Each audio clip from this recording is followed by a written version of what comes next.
হে ঈশ্বর, জাতিগণ তোমার অধিকারে প্রবেশ করিয়াছে, তাহারা তোমার পবিত্র মন্দির অশুচি করিয়াছে। জেরুসালেমকে স্তূপের ঢিবি করিয়াছে, তাহারা তোমার দাসদের সব আকাশের পক্ষীগণকে ভক্ষণার্থে দিয়াছে। তোমার সাধুদের মাংস পৃথিবীর পশুগণকে দিয়াছে, তাহারা জেরুসালেমের চারিদিকে জলের ন্যায় উহাদের রক্ত ঢালিয়াছে। উহাদের কবর দিবার কেউ ছিল না।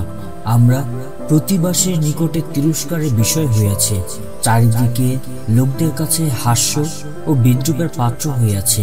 হে সদাপ্রভু, আর কতকাল তুমি নিরন্তর ক্রুদ্ধ থাকিবে? তোমার অন্তর্জ্বালা কি অগ্নির ন্যায় জ্বলিবে? ঢালিয়া দাও তোমার কোপ সেই জাতিগণের উপরে যাহারা তোমাকে জানে না, সেই রাজ্য সকলের উপরে যাহারা তোমার নামে ডাকে না। কেননা তাহারা যাকবকে গ্রাস করিয়াছে, তাহার বাসস্থান শূন্য করিয়াছে। পিতৃপুরুষদের অপরাধ সকল আমাদের বিরুদ্ধে স্মরণ করিও না। তোমার বিবিধ করুণা তরাই আমাদের নিকটে আইসুক, কেননা আমরা অতিশয় ক্ষীণ হইয়াছি। হে আমাদের ত্রাণেশ্বর, তোমার নামের গৌরবার্থে আমাদের সাহায্য করো। তোমার নামের অনুরোধে আমাদিগকে উদ্ধার করো। আমাদের সকল পাপ মার্জনা করো। জাতিগণ কেন বলিবে, উহাদের ঈশ্বর কোথায়?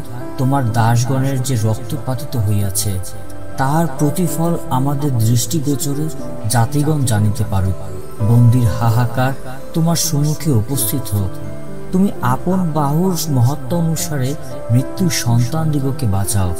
আর হে প্রভু, আমাদের প্রতিবাসীগণ যে তিরস্কারে তোমাকে তিরস্কার করিয়াছে, তার 7 গুণ পরিশোধ তাহাদের কোলে ফিরাইয়া দাও।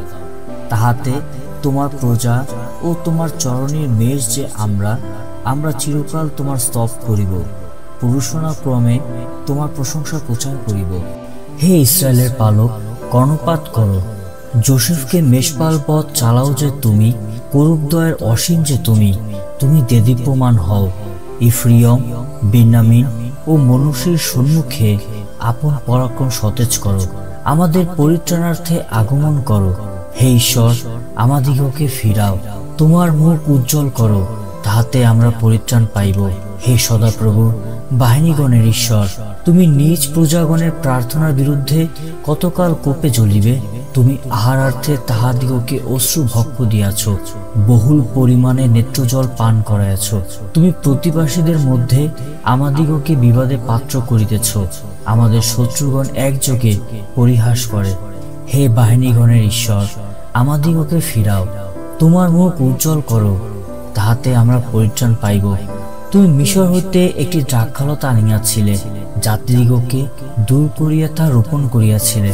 তুমি তাহার জন্য ভূমি পরিষ্কার করিয়াছিলে, তাহা বদ্ধমূল হইয়া দেশময় ব্যক্ত হইল। তাহার ছায়ায় পর্বতগণ ঢাকা পড়িয়া গেল। তার শাখা সকল ঈশ্বরের এরস বৃক্ষচয় তুল্য হইল।